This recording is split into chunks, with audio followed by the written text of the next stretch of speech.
आप देख रहे हैं समाचार एजेंसी ऑफ इंडिया में साई न्यूज। नमस्कार दोस्तों, समाचार एजेंसी ऑफ इंडिया की साई न्यूज़ में एक बार फिर आपका स्वागत है। शिव की नगरी सिवनी में लक्ष्मी नारायण मंदिर का भव्य स्वरूप आपको दिखाई दे रहा होगा। लक्ष्मी नारायण मंदिर में अन्नकूट का पूजन, गोवर्धन पूजा परंपरागत उत्साह, उल्लास, उमंग के साथ संपन्न हुई। समाचार एजेंसी ऑफ इंडिया की साई न्यूज़ के लिए अशोक सोनी की रिपोर्ट। अन्नकूट महोत्सव और गोवर्धन पूजा, दीपावली के अगले दिन गोवर्धन पूजा की जाती है। वैसे मथुरा और वृंदावन में गोवर्धन पूजा का पर्व बहुत धूमधाम से मनाया जाता है।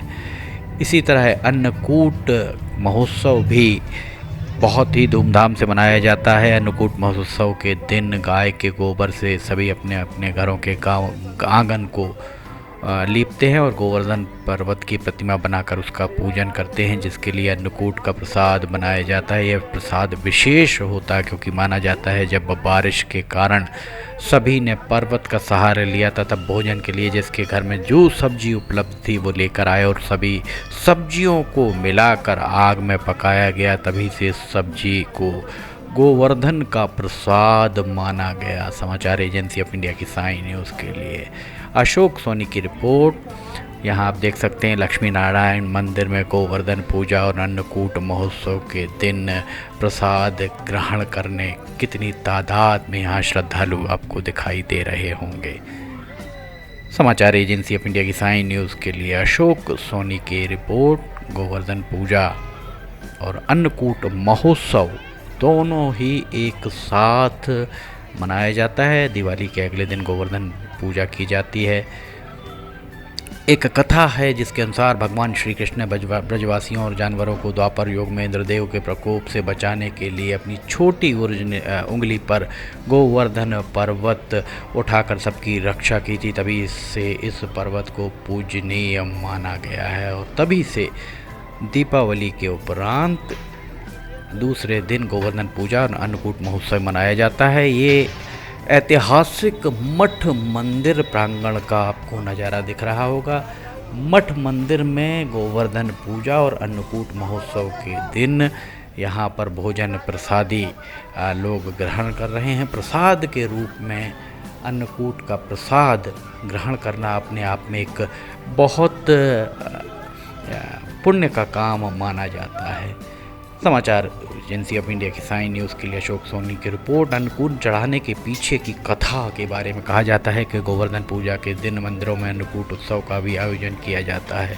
अन्नकूट शब्द का अर्थ होता है कि अन्न के मिश्रण जिसे भगवान श्री कृष्ण को भोग के रूप में चढ़ाया जाता है। कई जगहों पर इस दिन बाजरे की खिचड़ी बनाई जाती है तो कई जगह तेल की पुड़ी इत्यादि बनाए जाने की परंपरा है।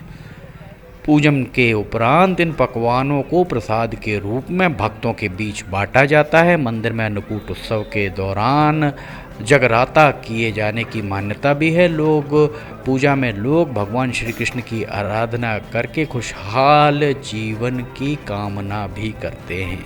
समाचार एजेंसी ऑफ इंडिया की साई न्यूज़ के लिए अशोक सोनी की रिपोर्ट। ये आप देख सकते हैं इस्कॉन के अनुयायियों के द्वारा भी अन्नकूट महोत्सव के अवसर पर भजन कीर्तन का आयोजन किया गया है। यहाँ पर भी अन्नकूट का प्रसाद भक्तों में बांटा गया।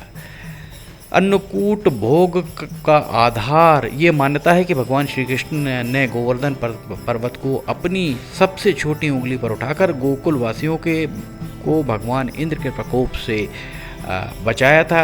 भगवान इंद्र ने गोकुल वासियों से नाराज होकर मूसलाधार वर्षा आरंभ कर दी थी। तब भगवान श्री कृष्ण ने गोवर्धन पर्वत को छत्र के रूप में, एक छाते के रूप में प्रयोग कर सबको सुरक्षित रखा था। इसके उपरांत भगवान श्री कृष्ण ने गोकुल वासियों को ये शिक्षा दी कि प्रकृति और उसके अवयवों का आदर करना चाहिए। गोवर्धन पर्वत और गोकुल वासियों की परस्पर सहायता के प्रतीक के रूप में अन्नकूट का भोग चढ़ाया जाता है। अन्नकूट का भोग विभिन्न प्रकार के अनाज सब्जियों से तैयार किया जाता है और भगवान श्री कृष्ण को अर्पित किया जाता है।